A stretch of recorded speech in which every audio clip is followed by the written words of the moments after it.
Welcome to Ladies Kickin Ass, a podcast for bold entrepreneurial women who are seeking community and authentic connections. My name is Tanya Wilson.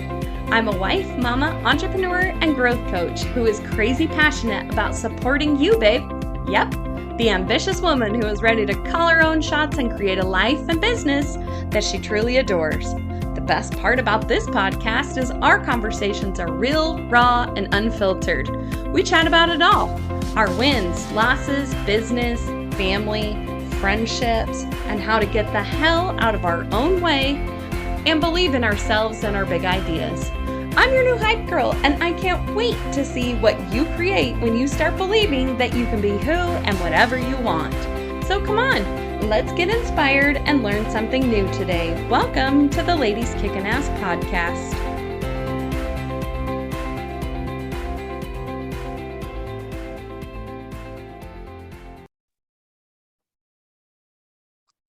Welcome back to another episode of Ladies Kickin Ass. My guest today, I'm so excited to bring her to you. Her name is Mandi Dana, and she is a lifestyle and business coach, strategist, and speaker. And she helps to transform the quality of lives of leaders and entrepreneurs. Through simple, proven strategies, she's helped her clients gain clarity, create a vision, and formulate a plan to take massive, empowered action. She has over 10,000 hours of coaching. That's a lot of hours of coaching. It's a lot. Training and mentoring with the #1 personal development brand and strategist that there is out there. Mandi has gained so much knowledge and insight on things through her own experience and experience through clients that she can give back to women working as entrepreneurs or even inside of businesses. One of the things that I love so much about Mandi's approach and the things that she does with her coaching is that self-love and self-care is a big part of who she is and what she tries to help other women develop. And so today we're going to go down that route, and we are going to have a really honest conversation about what that means, how we can be better for ourselves, how we can encourage that in other women and show them by example that self-care is not selfish. So Mandi, thank you so much for being here with us today. Thank you for having me. I appreciate it. Excited to be here. I'm just so excited to dig into this because I know how much women are affected by this. We were talking before we hit record on here, even just how much people get offended by things, and like, you don't even dare say anything anymore. And my actions may be offensive to someone. And I think as women, we're very reserved oftentimes with stepping into being our bold, awesome selves because we're afraid we're going to make somebody else feel smaller, which I find so interesting because in the home service industry where I work at, it is never that way with all the men that I work with. They never walk in a room and say, oh, I shouldn't tell them about how awesome I am because I'm going to offend someone. They walk in there like beating their chests and they're going to tell you all about themselves. So what do you think is one of the things that may get in the way of women being able to stand up in their accolades and actually talk about them and be proud of them? Great question. Thank you. Yes. My belief really, it's that it's first of all, we're trained at a young age to be nice. And so then we have these beliefs that we have to be nice and we have to play small because we have to put others first. At least that's what I've experienced in my own life. And then with working with other women is that it's the belief that we can't, the belief that we shouldn't, it's arrogant, or we're going to hurt somebody else in the process or something like that. It's so much about limiting beliefs. It truly is. Where do you think a lot of times people will say it's like a nature versus nurture type of thing. Like, I know for like an example of things, I know when Ed Milet talks about, like, we just listened to him talk and it was the most powerful thing ever. And I'm not sure if he used this in that talk or if it was another time that I heard him, but he talks about like two people can come from an alcoholic family. One of them becomes the drunk too, and one of them changes the family. So what do you think is a bigger pull with women? Do you think it's still that they're trying to that they I'm just trying to think of how to put this, that they feel like they have to stay small and they have to agree and they have to not do things because this is how they were taught? Or is it because they're afraid of standing out because it's a different way for women to act? Yeah, it's probably a little bit of both, honestly. It's, we're wired, the feminine brain is wired to be the caregiver in naturally. I mean, it's just the way that our chemistry is designed. We're mothers, we're nurturing, we're we typically tend to be more of the peacekeeper. And so I think that plays a part in it. And then it's also the nurture, because some of us grew up in environments where we had to be more of the bold personality type. We had to take care of ourselves. We had to step into our power. Then also it's how we were raised, in that how were we encouraged? And what are Mhm. our messages because so many of our messages that we carry into our adult life are from our childhood, hands down, like everything, whether it be the good ones or the less empowering ones, it all stems there and from there. And so I think sometimes people are raised and they're built up by their parents. They're given a lot of accolades, and they're given a lot of power through that relationship. And then I think some people aren't. And so that's a big piece of it too. I mean, my belief is that we come into this world as a blank slate, and we learn a bunch of stuff, and some of it works for us and some of it doesn't. And then we get to this point in our lives where we start to notice what's working and what isn't, and we start to unravel what are those things, and what do I need to shift in order to live the life that I want. Yeah. Wow. It really makes you think as a mother. I know you are a mother. Now your children are getting a little bit older with things, and I have some that are teenagers now. And when you really reflect back on um when Brendan was talking about at a recent event we were at, and he was talking about how people live in their childhoods. Like that hit me so hard. And I was like, not necessarily for my own childhood, because I think everybody has their little thing and you have to deal with it. I think when you truly come into self-love, you definitely have to deal with some of those things from your childhood, but that people really live in their childhood for too long was something that he had brought up. And I think that's fascinating because I just started thinking, what are my children going to be living in, Yeah. based upon the way that I have raised them? And so I love this idea of self care and really talking to them about taking care of themselves, showing them that we also do this for them. What kind of impact do you think that mothers have on their kids by really stepping into loving themselves and taking care of themselves? I mean, I think it's so important, and it has an incredible effect. And I call that, I work with clients who are doing the work, and I've done the work myself, and I'm working with people who are doing the work. And one thing that I acknowledge with them is that they're making a generational impact. Because most of us, and I don't mean to go back to the childhood stuff and dwell in it, but you have to recognize where your stuff comes from in order to change it. If you don't recognize that it's there and where it comes from and shift it, it's going to stay there, and it's going to impact your decisions. It's going to impact the things that you choose to do for yourself, the decisions that you make for your business, for your kids, for your home, for your finances, for your health. It just is. And so it's not, you don't need to go back and dwell in it. You just need to go back and acknowledge it. Because when Yeah. you acknowledge it, you change it. And then when you do that work, then you're giving the gift of that to your children, and you're Hmm. making a generational impact. I had a client whose daughter had gone through some stuff, and she was blaming herself, which it had nothing to do with her. Part of the work that she did with me as her coach is to get to the other side of that and feel empowered herself. And when she got to that point where she was empowered herself, then she was able to pass that on to her daughter, and she was able to support her daughter's healing. And so her daughter's entire life is going to be different because she Yeah. did the work. And it started with that, her accepting and loving on herself and taking care of herself. Yeah. I think that is such a huge, huge thing. I was talking to someone yesterday and we were talking about the impact of what parents have as far as we can tell our kids, you can be anything. You can do this. You can do this.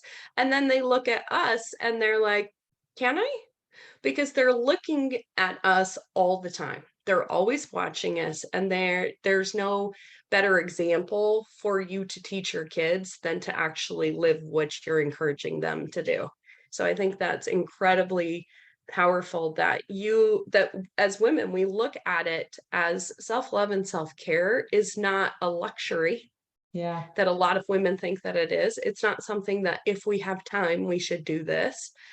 It's the most important thing because how are you giving back from being drained all of the time? Do you work with clients that you have to kind of take them into that journey of realizing those things so they All come the to you with that? time. All the Yeah, time. I mean, that's one of the main things, especially for someone that's out there doing, and they've got a business, they've got kids. It's like you said, they have all these priorities and they do. So many people have that belief that self-care is a luxury or self-love is a luxury and doing the things. But to me, it's a requirement. To me, mhm, I can't function. You have to fill your own cup first. And you can't give to someone else from an empty cup. You can, but it's not a sustainable model for life. sure. And when you feed your own energy, you're bringing up your own vibration. Let's say you're bringing up your own, like your energy is lifting, and therefore you can lift everybody else's energy. But if you're starting at the bottom and you're Yeah. trying to lift other people up from the bottom, it's just much harder. Yes. Oh gosh. And so many of us find ourselves in that place. And then we wonder why we're so tired and we're burnt out and we're not feeling any kind of fulfillment or joy in our life. It's because you haven't put anything into yourself to feel that way. What is something that if women say, you know what, I get it. I would really like to start practicing more self care, more self love. Where does someone even start doing that?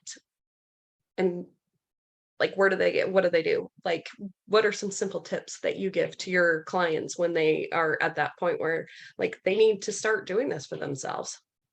Well, first of all, it's the belief that they're worthy of it. I think that's a big thing that also stops people from moving forward with that, is that they're worthy of it. They have to take care of everybody else and they're not worthy of that self-care. So I think it Mhm. begins there, and I'll break that down with people and get them to see that they are. And then the second piece of that is start small. It could start with a gratitude journal. It could start with just taking out 15, because we say we don't have time, but we know that's not true. We make Right. time for the things that are important to us. Usually time is a story or Mm. an excuse. And the excuse or the story is really, when you dig deeper, it's worthiness. It's, I'm going to go back to that always all day long, because I think that is one of the biggest things that stops us from getting anything that we want in life, is the belief that we're Sure. worthy of it. And so I think it could start with a gratitude journal. It could start with a walk. It could start with just blocking out a little bit of time, even if it's like 15 or 30 minutes in a day, but to do it Mhm. consistently. Because if you don't do something consistently, it doesn't matter. It's like if you go to the gym once a month, you're not going to get results. But if you go to the gym 5 days a week, you're going to get results, right? Even if you're only there for 30 minutes, it's still going to make an impact. Sure. That's huge. And I think this is something too that I see even with women in business. They're like, okay, I'm going to do this. I got to do it all. And I got to do it all right now. And then they become overwhelmed and burnt out with that. So thank you for breaking that down. The worthiness factor is something that I want to go back and revisit and unpack that a little bit more. Why do you feel, or what has your experience been with clients in their ability to feel worthy?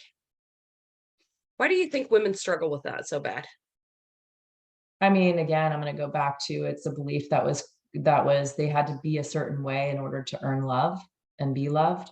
And it's Mhm. just, again, we make decisions when we're young, and we have these life experiences that continue to prove us right, even though it's not. Mhm. We just, we get what we look for, Sure. and we create our reality. Life is a mirror, right? And our experiences and the things that happen is a reflection of us. It's a reflection of where we need to grow. And it's also a reflection of where we're amazing. Yeah. And we always get what we're looking for. And there's two sides to everything. And a story about, you could have two very different stories about something, one that's empowering, one that's disempowering. And they're both true if you want them to be, because honestly, we're making all this up anyway. Yeah, we really are. We tell ourselves some really shitty stories sometimes. Yeah. And when you're telling yourself those shitty stories, that's what comes up. We were talking before we pushed record on this, just in a few minutes of talking and conversation and things, like how interesting it can be that you can be so just one person off of, knowing a whole nother group of people. And we had some mutual connections of things that we had no idea that we had that before we jumped Yeah. on here. And it's so cool because Mandy and I both attended Growth Day recently, and that is actually where we met at, standing in line, which was so cool because I had seen, is it your friend? Is Danielle your friend that you Yes. were there Yeah. with? Yeah. Okay, awesome. So I had saw Danielle, she was standing by me and my husband a couple times, like going into the doors, and I was like, I need to talk. Like there was just something there, like when you can feel Energy that draw. energy between people, like just talk to her. Sure. And then that we just happened to be standing in that line next to each other that night too. And I was like, this is so weird. Like I just keep running into people and talking to them. And it's so awesome that when you open yourself up for better things, how quickly you start recognizing those things. So I want to, from my own personal experience of being able to meet you and some other wonderful people that I met there, that was like, this is like an answer to so many prayers for so long.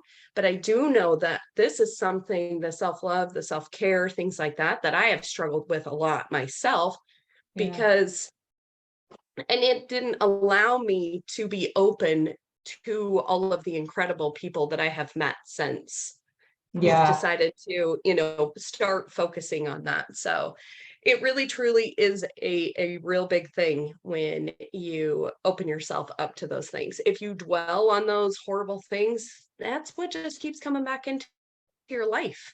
So we've got Yeah. to find a way to shift it and change. And so many people think that a big change in their life has to come from a massive action, but many times it can be one little tiny shift that can truly change the direction that your life is going. So this is so So good and so true. great. Yeah, it is the So small shifts, and it is it also is. and I think that's the one thing that we have control of when we actually own it. Most people go through life and they don't feel like they're in choice, and they react to life, and they're just sort of like floating along and reacting, with their emotions, with their thoughts, with their actions. And the truth is, when you decide to own it, when you decide that you want your life to be different, you want to feel different, then you can take control of that and choose what, through that filter of, here's how I want to feel. Here's how I want my life to be.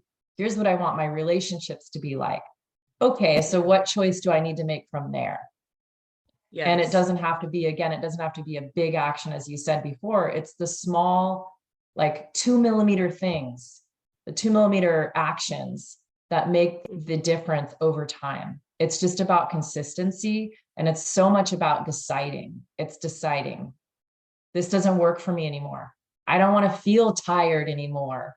I don't want to feel disconnected from my husband or my wife or my children. I want to feel connected. I want to feel excited. Okay, what do I have to do to feel that? What are the actions? What are the habits that I have to create? Yes, the ability to make a decision and act on it is, I truly feel like, the hardest work of all. Because Yeah. when you learn how to make decisions, your life changes.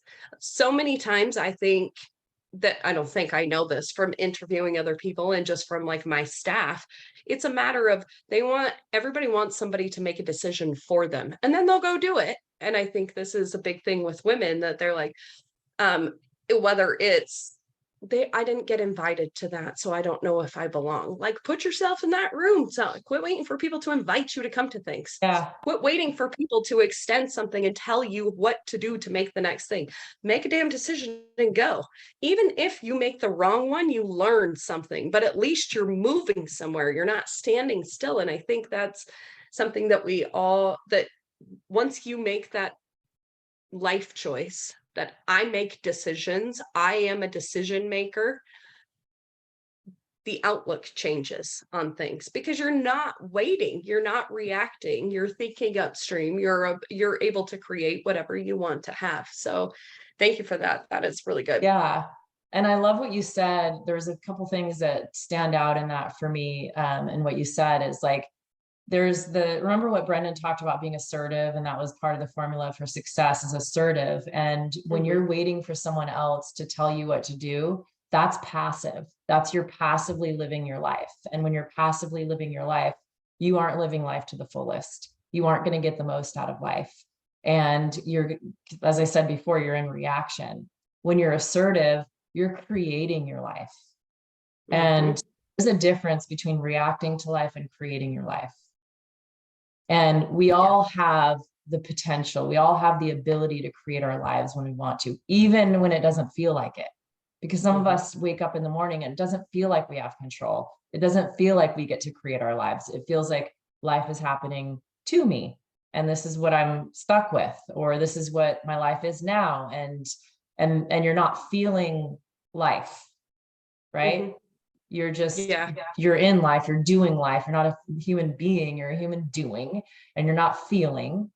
And just step into that creator. And then the second thing that you said was the I am, because I am is an identity. When whatever you put after I am, you're identifying with. So what if you identified with, I am a creator of my life? And then you got more assertive. Is the creator of someone's life going to say, oh, I didn't even get invited to that thing? Oh, I don't have control here. No. The creator of life is going to step into it and be bold and take action, put themselves out there, be assertive, and feel life. Because ultimately we're feeling beings, we're emotional beings, and we want to feel life. Yes. Because that's purpose. Right? Yes. That's fuel and purpose that moves us forward. Yes. And just to add on top of that, just because you are assertive with your life does not mean that you're being bitchy or that you're being obstinate or that you're being any of this. Because I think a lot of times women are like, oh, I don't want to be like assertive to a lot of people means aggressive. Yeah. Like, oh, I have to, step on people, or I have to do these things. You have to be like that. That is not what the meaning of assertiveness means. The meaning is that I know what I want and I'm going after it, and I'm not waiting for anybody to carry me there. Yes. So I want you to really be thinking about that as listeners of this conversation that we're having. Assertiveness means that you own your life. You're making awesome moves. You're not waiting for someone else to do that for you. And you don't have to play small to make other people feel better about themselves. If you're a badass and you're out doing awesome things in the world, talk about it. More women need to talk about it. We need to hear these things from other women. We need to see the awesome shit that other women are doing so that it gives those people that are on the fence of making a decision permission to do it. Yeah. And I think we have to start talking more assertively to each other and showing up more assertively for stuff. Like, stop just talking about the problems all the time, and let's talk about how awesome the solutions have become in our lives. Because so much of that I get from watching other strong women with stuff. I know that there's like the story that I actually have it sitting here on a Post-it note that I was listening to on a podcast, that like in Oprah's green room at her show, she used to have a sign up that said, please be responsible for the energy that you bring to this place. Oh, I love that. I was like, oh, that is so good. I'm gonna hang that in my house for my kids. Yeah. But it truly is, because if you show up passively in life, that's what you're going to get, is other passive people. If you start showing up as your bold, authentic self, which I know a lot of the listeners of this podcast are, they're in a rough and tumble industry. They're awesome, bold women. They're a little bit nervous about stepping into that. If you don't step into that and do that, we're not going to see the change that we're trying to make. So it's so incredible that you Yeah. embrace that, bring that energy. And if there isn't somebody like that that's around you, be the example of what it could be like. Yeah. Yeah. Because if you don't decide, life decides for you. And you Oh, can yes. be lovingly assertive, I'll say, that you can still be, because I think that goes back to, I mean, in my mind, I'm like, is it really a bad thing to be bitchy sometimes? No, like No. sometimes you gotta be. But it's really about that good girl Yep. syndrome that so many women have. And I mean, I have absolutely been there. And that's been one of my biggest things that I've had to break, especially in relationships, is to not to play Mhm. small, not to hold back on what I need. Um, and I think that's the pattern that a lot of women have is the good girl syndrome. Like we're supposed to be good, we're supposed to take care of other people. This is to come back to what we talked about in the beginning. Yeah. And it's you continue to hit a wall when that's your approach. You're going to Mhm. continue to get hurt because what happens in that is your expectations. Your expectations you're disappointed by your expectations. I was taking this course. I do a lot of courses just for different kinds of growth. And I took who was it? I think it was maybe Allison Armstrong. And it was the idea of no, actually, I'm wrong. It was a book I was reading called Healing Your Lost Inner Child. And he says in there that you being needless or giving up your needs or not speaking your truth in a relationship or in a situation is a way of controlling it. Ooh. So you're actually controlling it and you're not being authentic. No. So you holding back on your truth, you not being assertive is a way of controlling a relationship in a passive way. However, it's still controlling. So think about that Yeah. because that's the opposite of what someone wants to be, who's a pleaser or Mhm. who is saying yes. And then there's like stepping, and then there's the piece of not being authentic. Who doesn't want we all want to be authentic. Sure. We say that too. We say, I want to be authentic. And then we need to understand that there's actions that have to follow that up, Yes. because we have a choice. I think often it defaults to, the professional people pleaser versus saying, stepping into what you authentically feel about things. Yeah. Yeah, and I know for me, when I started shifting, I would negotiate with myself. I'd be like, well, this is my authentic self. Well, my authentic self wants to do this. And I'm like, no, that's BS. Like, that's just your old patterning. And Yeah. so you have to actually be really conscious of like what your authentic self, who they are, and what Mhm. you really want, and notice when the old stuff comes up, because it will. Yeah. Because you have to, it's Yes. been so conditioned into us to be the good girl, to do the right thing, to like not rock the boat, Hmm. that we have to condition it out of us, which is all about repetition and reps and consciousness and being aware. Sure. Yeah. And just because you're working really hard on this stuff doesn't mean that it's never going to come back. That's exactly what that Mandy's alluding to here. It never fully goes away. It's something that you learn to manage better with doing these new and improved lifestyle activities and making better decisions. So Yeah, so so true. good. So good. Do you remember the time that you were just at your point where you were like, I must do things differently and I must pour into myself first before I can continue this life of just feeling like I'm hanging on. Was there like a pivotal point in your life when that happened to you that you could share with us? I think it's very interesting to learn through people's experiences, kind of what that looked like for them. Because sometimes I think people think it's this big monumental thing, like something crazy has to happen for you to actually realize that that your inner self is screaming that it wants something better and something more. But do you remember a time that was pivotal for you? Yeah, that's a great question. And I have like, I say it's in layers because there's just layers of that growth to me. And the first layer was when I first got into personal development about 10 years ago. And it was like post-divorce. I had like a very toxic post-divorce relationship. I had lost a good friend. I had closed a business. My dog passed away. And like all this stuff just happened within 6 months of each other. And I was trying everything. I was going to church, I was praying, I was in therapy, I was reading books, and nothing was working. And then I stumbled on, I was reading a blog and I stumbled on actually Tony Robbins.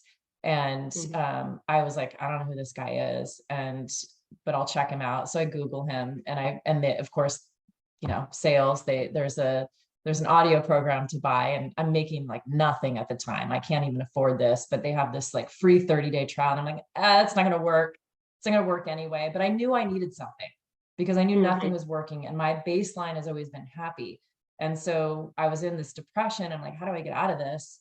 And so I ordered this program and I'm certain that I'm going to send it back. Yeah. Certain.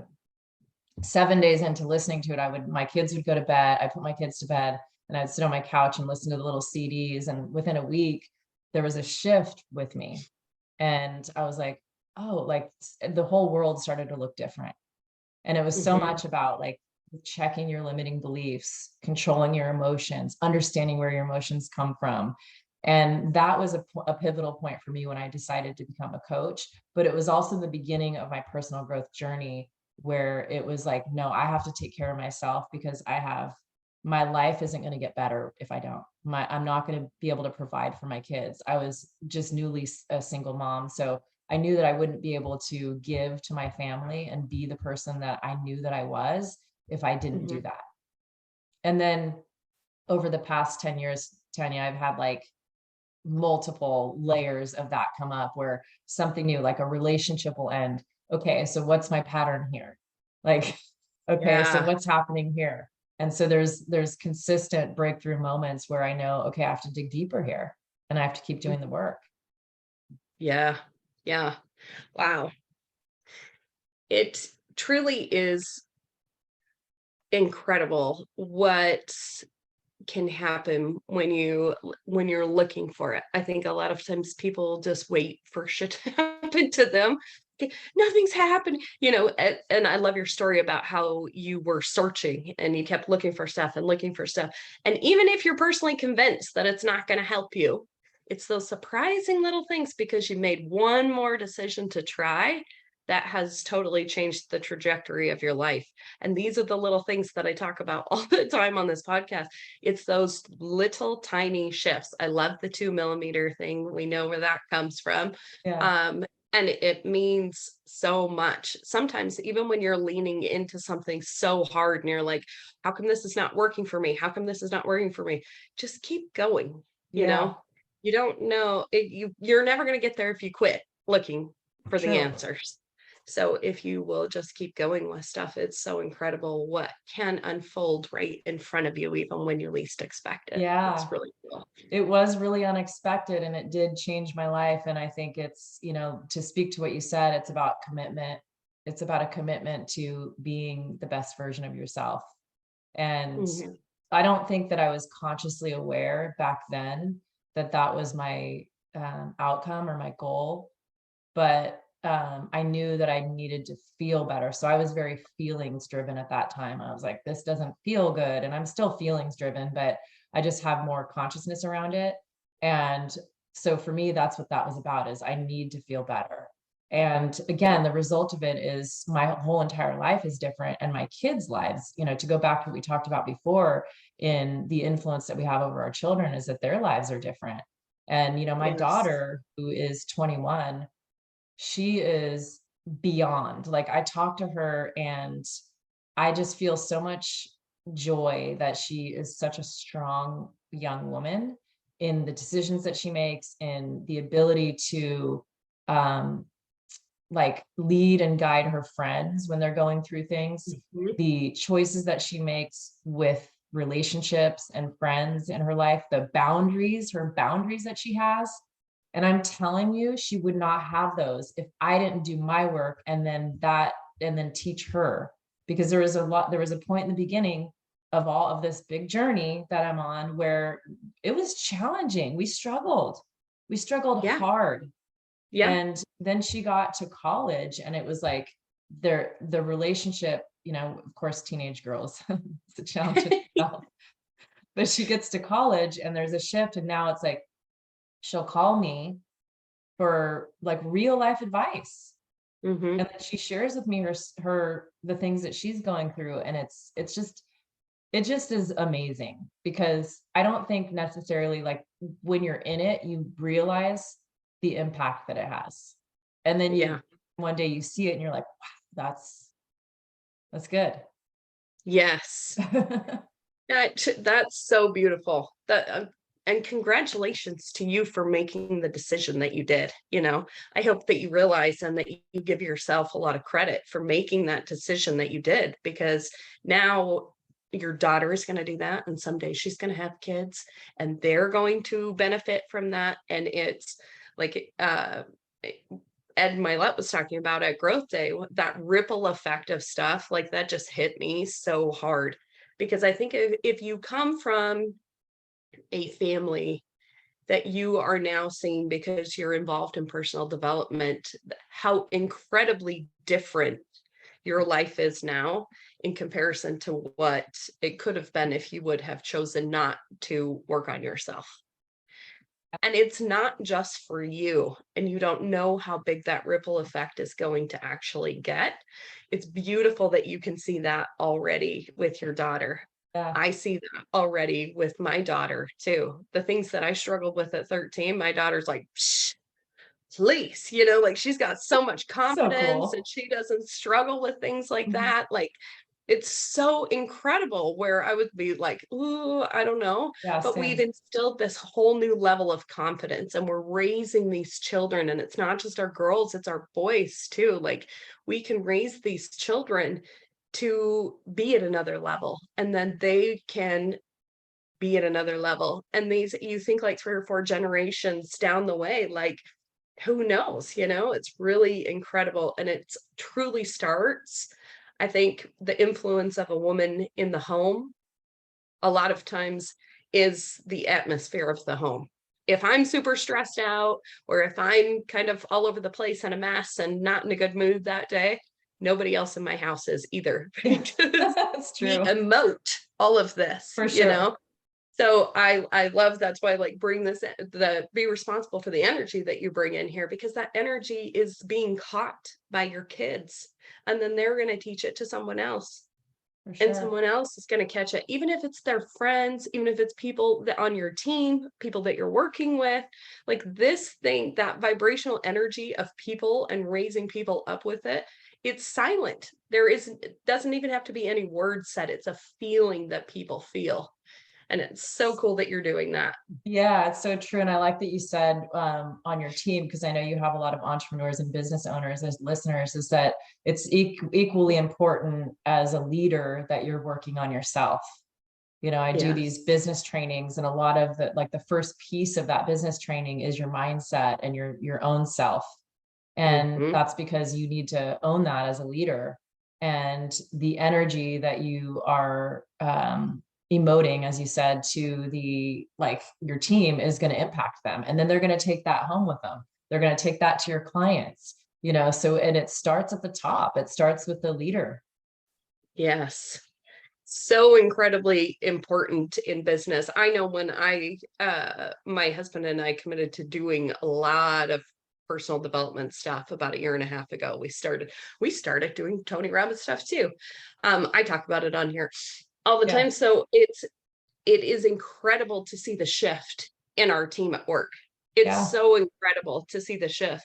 there was a point where we had employees that we couldn't afford to get rid of them. We let them have shitty attitudes and come in and be the rotten apple and do all this stuff Yeah. because we needed them. We have a world like 365 difference from what it was before. Yeah. Just because we decided to work on ourselves, we decided what we were now going to expect and accept and allow in the business, and that elevated everybody else in that business. Always. We have a couple of sayings. One is a rising tide lifts all boats. And Yes. yeah, so when you rise, they rise. And the other one is an acronym, TSW, this stuff works. We actually don't use stuff, but you can fill in the blank. Well, I need to use that one at my septic company because shit is not a swear word where we come from. Okay, so this shit works is the actual what we say. That's awesome. That is so Yeah. awesome. In fact, that's like our logo is we do epic shit. That's our value statement. And because you can't do epic shit with basic people. And that has been like our Yeah. new like lift up of like, we don't just accept anybody that wants to come here. You got to be awesome. And we all have to like you and we all have to want to work with you. And this Yeah. is how we're building an incredible team of people. It's like another family of people, and they truly enjoy working there because we have decided to stop settling. Yes. And it starts with you, as you said. Stop settling starts with you not settling with your own BS, Yeah. with your own limitations, your own, areas of your life where you're not getting your results. Like, Yeah. no, what do you really want? Step into it. And then, so there's the what do you want, and there's who do you need to be? And that's the piece that we have to really work on individually is who do I need to be to get this? Yes. Wow. That's so good. And a lot of times we're trying to fix the circumstance, and a lot of times it's in here that we need to work on first, and then the circumstances seem to work themselves out quite nicely. 99.9% of the time it starts internally. And So when sure. we change, the situation changes or the relationship changes. And it starts with us, because when we change, the things in our external environment can't help but change because we're showing up different. Mhm. It's the whole cause and effect, right? So Yeah. for every cause there's an effect. So if we go into a situation and we have a pattern that is not positive or is passive, as we talked about earlier, then we're going to have a reaction or a Mhm. effect that's passive or not positive. But if we go in owning ourselves and assertive and changing and sort of being the leader of wherever we are, and being mindful of the energy that we bring into it, and we're bringing great energy into it, that's the world's going to respond to that. That's going to be the effect. And Mhm. things might drop off. People might Yeah. self-select out of your business, Yeah. of your life. That's okay. The Yeah. people that matter in your life are going to start to shift, and there's going to be resistance, because with change comes resistance, Mhm. and it's okay. We're Mhm. not bitches because we are creating this resistance. Right. We're actually empowering people, because a lot of people think that you're hurting someone when you're setting a boundary. Yeah. I like to, when I'm working with clients, shift that and give a reframe, which is, when you're not setting boundaries, you're enabling bad behavior. You're enabler. Yeah. Versus, if you set a boundary, you're empowering someone else to be better, to be a Yeah. better version of themselves. Yep. Because what comes with that is respect. Like, you set a boundary, you're asking for respect. Mhm. You're asking for someone to be a better version of themselves if they're not. Yeah. So that's empowering, and how that's a positive impact versus enabling, Mhm. right? Yes. Oh, so good. It's so good. And don't get hung up on those people that are going to drop off, because there are people that will drop off, and you can't get hung up on those. I see that happen so often. It's like, oh, I'm going to pull back now because I see this. let go of your people pleasing tendencies, have that assertiveness, and make people level up to be around you. We don't need to have everybody be okay with us all of the time. Yeah. Like, nobody is going to always like you.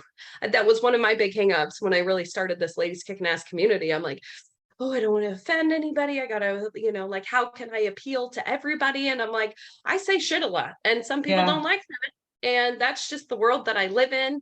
That's where I come from. That's who Yeah. I am. I am often have found myself like playing very small in a room, like, oh, I better not talk too loud or say too much or be that person, be that person. More people, more women need to see that. Stand up and be that person. It makes it okay for the next one to say, you know what? I'm like you, and I don't want to be small anymore. I want to be authentic. And thank you for allowing me to do that. I think it's Mm. beautiful what you're doing with your coaching and really working on the self-love, self-care, stand up, be authentic with yourself, because it truly is giving other women permission. And just like we talked about with our daughters, it's caught all over the place, and it's so cool. I just got chills because I literally just wrote the word permission down 2 seconds before you said it. Because I was going to make that point of like, when you are open and when you're strong and you come in your power and your self-love, you are giving people permission. And the people Yeah. that don't like it or feel, and you might worry about them judging you, that's not about you. That's No, not about your stuff. That's about where they see you and they go, I'm not worthy of that, or I can't do that. And they have their own limiting beliefs and their own work to do. That yeah, should never stop anybody from stepping into their power, because no, there's another woman standing next to that woman that's looking at you and going, I really needed to hear that. I really need yeah, to see that. I really needed to yes. witness someone else doing it so that I could also do it. Yes. Oh, it's so beautiful. Thank you so much for all the just this conversation today. I know it kind of went and weaved and went all over the place, and that's kind of how I wanted it to go, because I really want people to understand that the self-love isn't just about you. The thing that you have decided to do is you've decided to love yourself, and the ripple effect of that is monumental. You have no idea what that is going to do if you make the one decision to start loving and taking care of yourself. And it's massive, massive impact. So thank you so much for going all over the place there with me on that. So I know that you are going to be starting back up a podcast. Is that Bam. excellent? What is the name of the podcast, and when are you planning on starting it back up again? It's called Elevate, and it's spelled Eloveate, Elevate. And I put love in it because it's about self-love and empowerment. And I'm going to be interviewing different people on their heroes' journeys. I actually have a couple of authors of books that I've already interviewed. I'm kind of getting my log right now, and I'm going to launch in June. But it's really about just, bringing people into their power and being inspired by other people's stories. I love it. I love to hear other people's stories, because that story, and again, it makes people feel like, oh my gosh, I'm not alone. Like, we like to put ourselves in that Yeah. box, the feeling that you're by yourself. So thank you for doing that. I'm looking forward to listening to that. So I'll put all of the information for that in the show notes for anybody that wants to check that out. So one last question that I always ask everyone at the end of the podcast. I am always so interested in what each individual's take is on this, because I think it means something different to every woman, depending upon her life experience and where she's at in her own hero's journey. So when I tell people I have a podcast, it's called Ladies Kickin' Ass, people often are like, what? What is that about? I think it's just the phrase that all of us like want to identify with, that we want to be a lady that's kicking ass. So in your own words, what does that phrase, ladies kicking ass, mean to you? I think it's a lot of what we just talked about. It's ladies stepping into their power, being their authentic self, whatever that looks like. It doesn't even have to be an achievement so much as just an ownership of who you are as a woman, and just being unapologetic in that space, holding your boundaries lovingly, being the best version of yourself. To me, that embodies what a lady kicking ass is. Yes. Oh, so good. Mandi, thank you so much for being here with us today. I know everybody had to have gotten something out of that, because that gave me goosebumps several times in that conversation. So thank you so much. I appreciate your time. And we'll look forward to supporting you with your podcast that is coming out here soon. Wonderful. Thank you. And thank you. I really appreciate you having me on today. Thank you.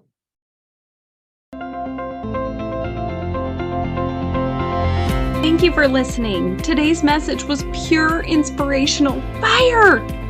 I loved it so much. Hey, if you got a lot out of today's show and you think a friend of yours may love it too, please do me a quick favor.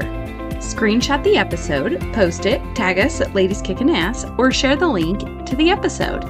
I'm here to help and support as many badasses as possible, and your generosity in sharing the show to your audience means the world to me. Don't forget to hit subscribe to be notified of all newly released episodes, and leaving the show a 5-star review is the ultimate expression of love. If you're interested in becoming a guest on the podcast, I'd love to hear from you. Shoot me a DM on Instagram or Facebook and we can chat further. There's also a link to connect in the show notes. Thank you for being part of our tribe. Now go kick some ass.